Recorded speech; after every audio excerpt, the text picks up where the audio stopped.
suis coach sportif. Je fais cette vidéo pour parler d'un sujet qui revient à chaque fois. Les gains, les corsets minceurs. Est-ce que ça marche vraiment? Avant de rentrer même dans le vif du sujet, il faut d'abord pouvoir identifier quelles sont les raisons qui poussent les femmes aujourd'hui à vouloir porter des gains. J'ai été en surpoids il y a quelques années et j'ai décidé justement de me lancer dans le coaching personnel pour aider les gens justement à perdre du poids sainement et durablement. Autour de la perte de poids, il y a beaucoup de croyances et malheureusement, les esprits faibles se laissent vraiment influencer par toutes ces choses.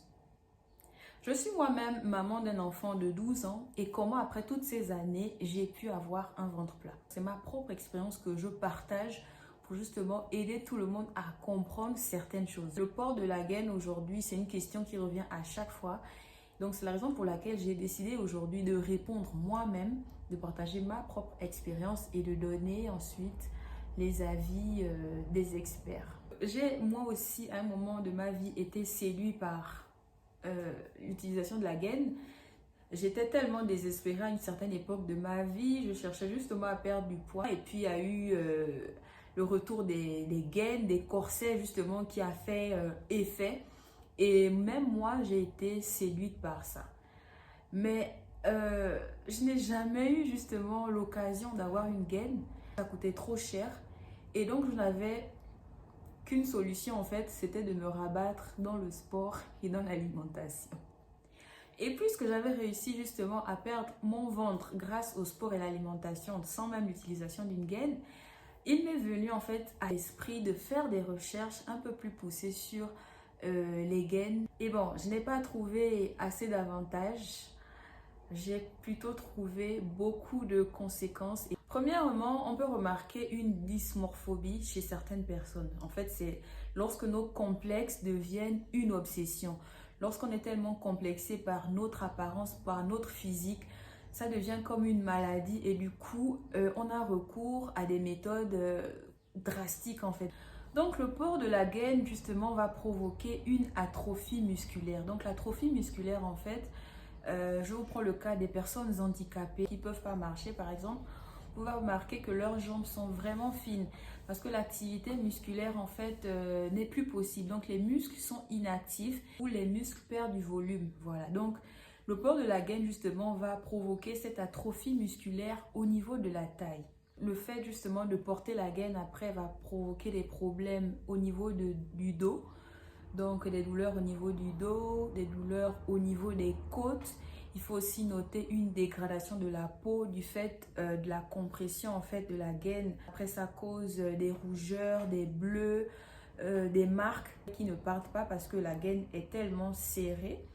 Et aussi il y a des blessures internes et ça vraiment ça devrait interpeller tout le monde. Porter un objet visuellement, vous voyez ce que ça fait, mais vous ne savez pas ce que ça provoque à l'intérieur.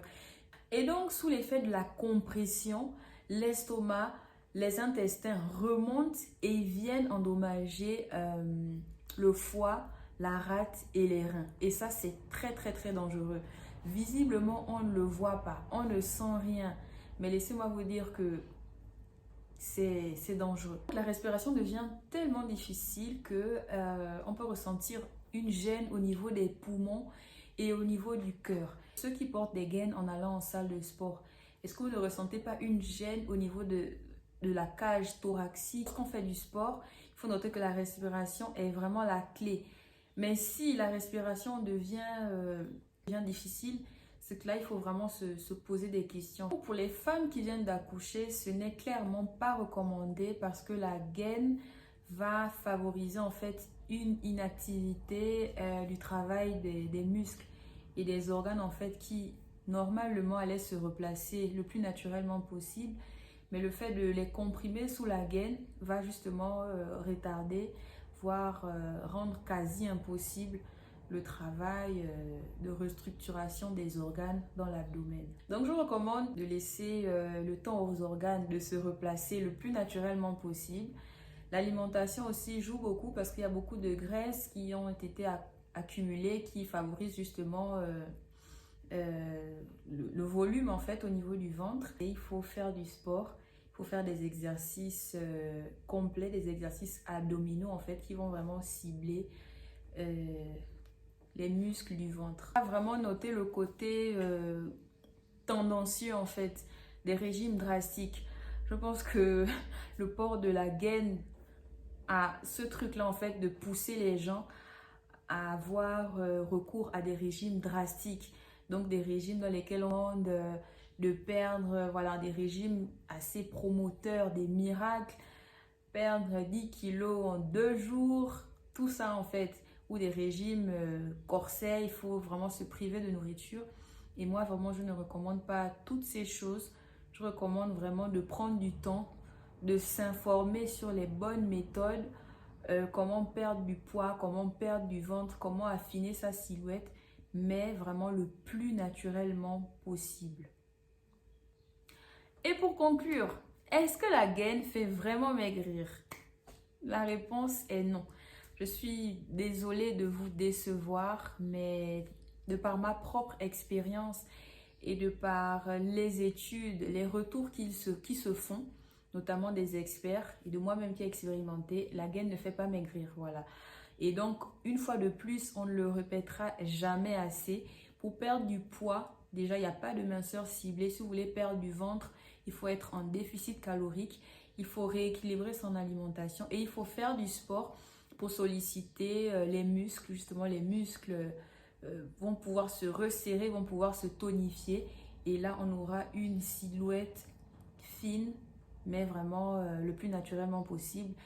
Et ce genre de transformation, en fait, elles sont durables, contrairement à la gaine qui vous donne des résultats sur l'instant, mais après, les choses redeviennent comme avant. Et donc, pour conclure, le programme OBV Fit vous accompagne justement dans ce processus de perte de poids, de rééquilibrage alimentaire. Vous pourrez donc retrouver une taille normale et ce le plus simplement, le plus naturellement possible. Je recommande de faire preuve de patience parce que c'est vraiment l'impatience qui nous pousse à faire des choses et puis après on regrette sur le long terme.